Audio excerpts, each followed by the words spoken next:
This piece originally started out as a breakdown of some of Twitch's recent issues, we could say, including major allegations against big streamers, child harassment, and the platform's meager earnings as a whole. But after digging into things a bit more, and specifically after reading some very good reporting from the Washington Post, which ironically is owned by Jeff Bezos, I've realized that I should be talking about a much bigger topic: the potential of a content crash as part and parcel of an expected financial recession. I know it's not the sunniest of topics, but it's something that interests me, and if it interests you also, then stick around.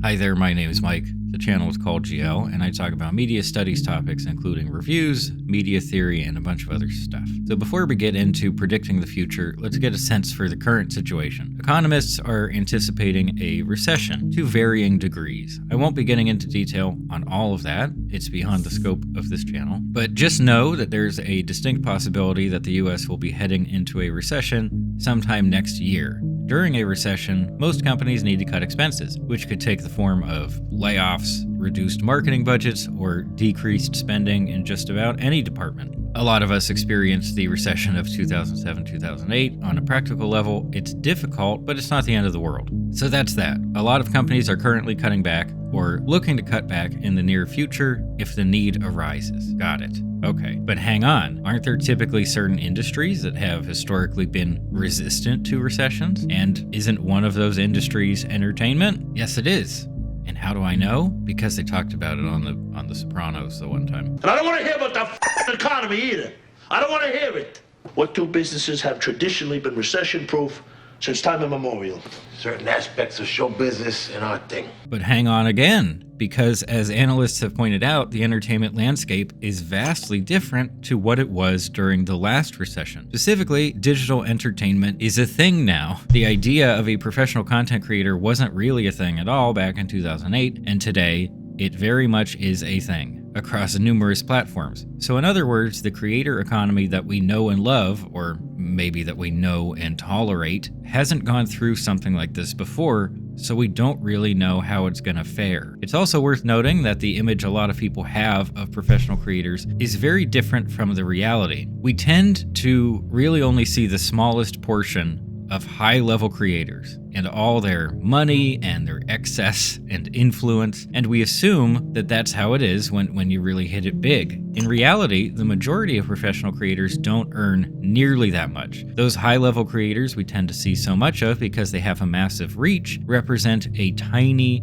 tiny group. To use a startup term, they're unicorns. It seems feasible to become one of them, but it's really not. Even within the higher tiers of these platforms, the reality is disappointing. And even worse, any earnings are extremely precarious. Here's an excerpt from a Washington Post article that provides a pretty staggering reality check. Within the 10,000 highest earning streamers on Twitch, 25% of this group doesn't even make minimum wage. Sure, they might have other revenue streams depending on their setups, but we're talking about core earnings here. And the amounts that creators of any kind earn aren't consistent in most cases, especially when it comes to advertising revenue, which can be a major source of income, especially here on YouTube. I mean, not for me, but definitely for lots of other people. Maybe you've heard of the adpocalypse before, which refers to a period when YouTubers were suddenly making way less from ad revenue because advertisers were pulling out of deals or they just didn't want to pay as much. And this brings us to a very important point that I've talked about before. Despite the fact that creators generate the core value of social media platforms, they don't have significant agency or bargaining power. Creators and influencers are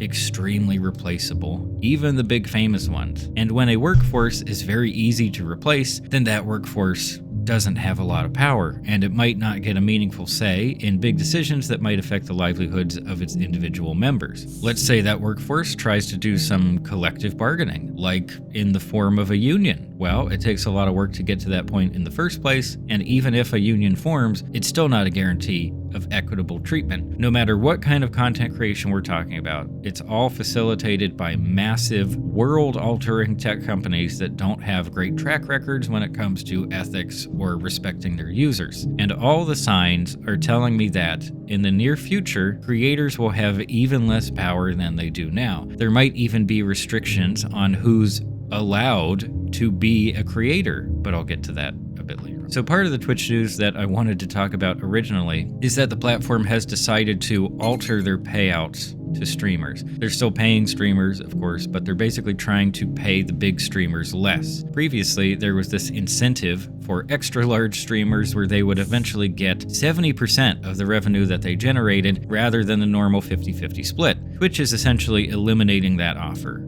So this is a pretty big move. Though it might seem like it only affects the top streamers, it will probably also have a trickle-down effect where smaller streamers have less power, and they also have less of an incentive to grow. In the short term, this might mean that YouTube will try to pick up some of the slack and offer more appealing deals to big streamers, but in the long term, this sets a precedent, and it gives us a peek into what these platforms might change if money gets really tight. And that's the big reason behind Twitch's move here. The platform just isn't generating enough revenue. It's an extremely expensive service to run, and anyone can add load to their infrastructure. I mean, even I've done it in the past. I used to stream on Twitch a bit. That used up some of their resources, and meanwhile, I wasn't earning them a dime. Okay, so Twitch is paying their biggest streamers less. That's apparently the first cost-cutting recourse, and it's probably going to be impactful, since these big streamers sometimes earn millions of dollars per year. So we know that these giant companies are more than capable of making sweeping, cost-cutting decisions that negatively impact many, many people. Anyone involved in professional content creation is in danger of having their whole scene just obliterated. And if more companies will be looking to cut costs even further in the near future, then what's going to happen next? And who's going to have to deal with the worst effects of these decisions? Well, look at that. We're on YouTube right now. Let's start there. YouTube is another social media content creation platform that's extremely expensive to maintain. And again, smaller creators, myself included, suck up resources while not generating very much revenue for the platform. We could make a similar comparison to Instagram or TikTok. The infrastructures of these services are just the shell. The actual product is the content that real people create and post. And most people are doing this kind of micro labor for free. For users, a big part of the appeal is that anyone can do it. Anyone can post. And there's no doubt that a whole horde of people are drawn by the idea that they could suddenly go viral and become super popular. Okay, I'm gonna make a prediction here. It's going to sound kind of extreme, and it is, but it's also entirely plausible. In fact, it's already happened on some smaller content platforms. So now you know where I got the idea from. I could easily see these platforms placing restrictions on creators, and within that, it's likely that smaller creators would have more restrictions than larger ones. We've already talked about how hosting every user's content is one of the biggest operating expenses for these platforms, if not the single biggest expense. So imagine you're in a leadership position at one of these companies. An advisor walks into the room and says, if we cut even just 10% of the content we're currently hosting, we could save a big chunk of change. I don't know, is that how executives talk to each other? So just focusing on YouTube for the moment, which videos would get cut in this scenario?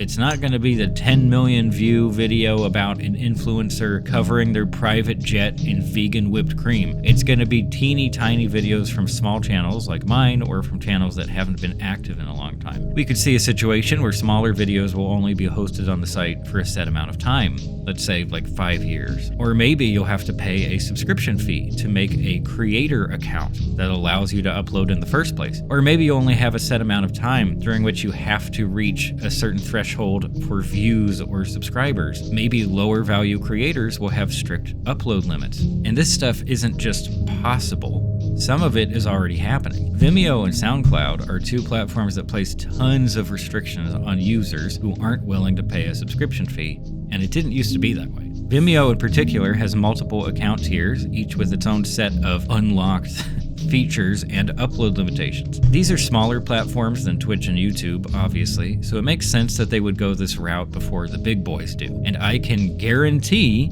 that the folks at YouTube, which is actually Google, Twitch, which is actually Amazon, Instagram, which is actually Facebook, and TikTok, which is actually ByteDance, know that they have these options at their disposal. And here's the part where I make it clear that I'm against any of these moves, aside from the fact that I'm a small creator who could easily be subjected to these kinds of restrictions. They would have massive ramifications for both creators and viewers. They would alter what these platforms are and how they function. The best part of YouTube, by far, is its independent creators. The variety of voices, the variety of subject matter and presentation styles. It's great, and this is why I spend my time on the site at all. Professional channels, on the other hand, are just the worst. They're the worst ones. And by professional channels, I don't mean any channel that generates a living wage. I mean channels that are owned by like big media companies. I've been wanting to talk about the professionalization of YouTube for a while, but suffice to say, it's an extremely negative progression for all of internet culture. I'll just stop there for now. If we reach a point where even trying to become a creator represents some kind of significant financial investment, then it becomes more likely that professional channels will dominate the platform. And on the independent side, we'd have a bunch of people paying a hefty fee just to have some kind of chance of being successful. And to me, that sounds a bit too much like the LA housing market.